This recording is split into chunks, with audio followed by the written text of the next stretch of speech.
Hari ini kita akan bahas tentang Fibonacci retracement. Yuk ikutin terus. Fibonacci adalah urutan angka dan rasio dalam matematika yang biasanya ditemukan di alam.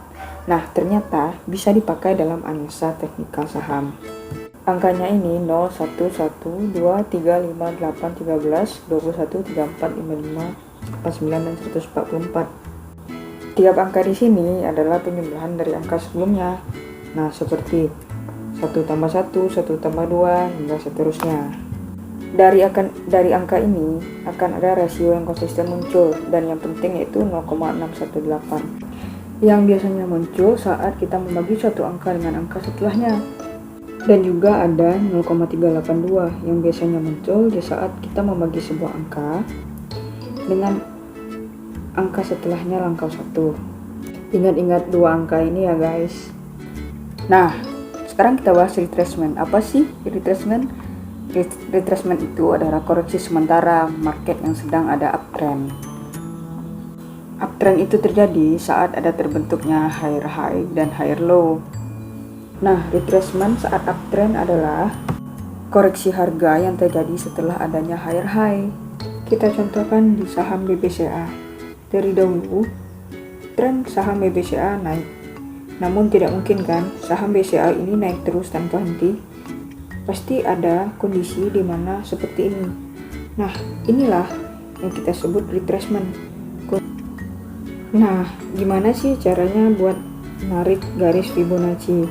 Mungkin bagi teman-teman yang belum tahu, teman-teman bisa langsung buka tradingview.com. Nah, di situ kalian klik garis ini, lalu di sini ada tulisan Fibonacci retracement. Nah, contoh. Nah, kita tarik garis dari angka 8000 dah. 8000. Nah, ini nih yang telah kita jelaskan di awal. Ini adalah angka-angka Fibonacci. Ada 38,2, 61,8, 50, 23,6. Nah, di samping ini ada harga di mana sesuai dengan titik Fibonacci-nya.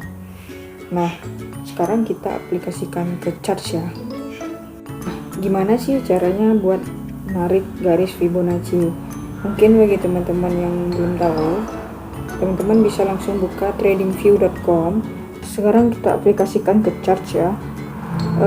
Ini saya contohkan di saham Era Jaya.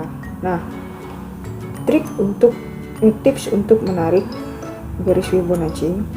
Pertama, kalian diklik dulu untuk indikator Fibonacci-nya.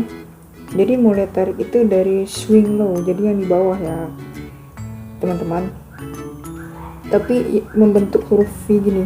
Jadi ini adalah salah satu titik terbawah. Kalian tarik dari kiri ke kanan. Nah, kalian tarik ke titik teratas di area tertentu. Ini untuk titik tertingginya saya ambil yang ini, karena untuk di range tersebut ini adalah salah satu titik yang tertinggi. Teman-teman bisa perhatikan di sini dari bawah, pertama dia naik di area 61,8, penutupan di atas 61,8, lalu mantul lagi ke bawah di titik 38,2, lalu menguat kembali, mantul lagi di titik 61,8, begitu seterusnya, lalu dia turun lagi, lalu mantul lagi ke atas jauh sampai titik 100%. Di sini teman-teman juga bisa lihat beberapa kali terdapat support di sini saat menyentuh di titik 50 following trend, jadi naik. Begitu. Jadi untuk daily trading bisa memanfaatkan momen support dan resisten dengan menggunakan Fibonacci.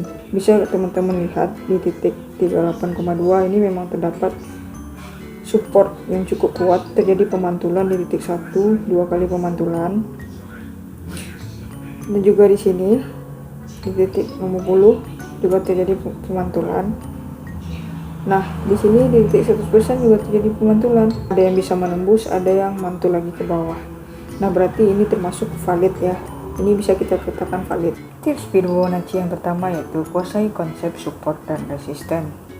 Jadi Fibonacci itu bukan tools yang bisa kita pakai sendirian, tapi lebih sebagai tools untuk memvalidasi support dan resisten. Saat kita tarik support dan resisten, kita cek dulu apakah terdapat support dan resisten di harga yang sama.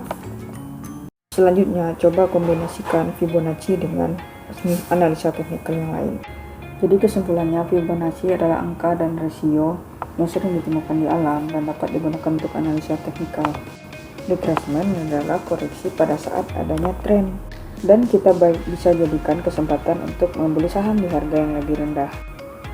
Ketiga, pemakaian Fibonacci itu sangat subjektif. Nah, pastikan teman-teman telah paham tentang support dan resisten serta tren. Yang keempat, lakukan validasi titik Fibonacci dengan cara melihat support dan resisten sebelumnya, serta kombinasikan dengan analisa teknikal yang lainnya. Nah, konten selanjutnya teman-teman pengen bahas apa? Komen di bawah ya.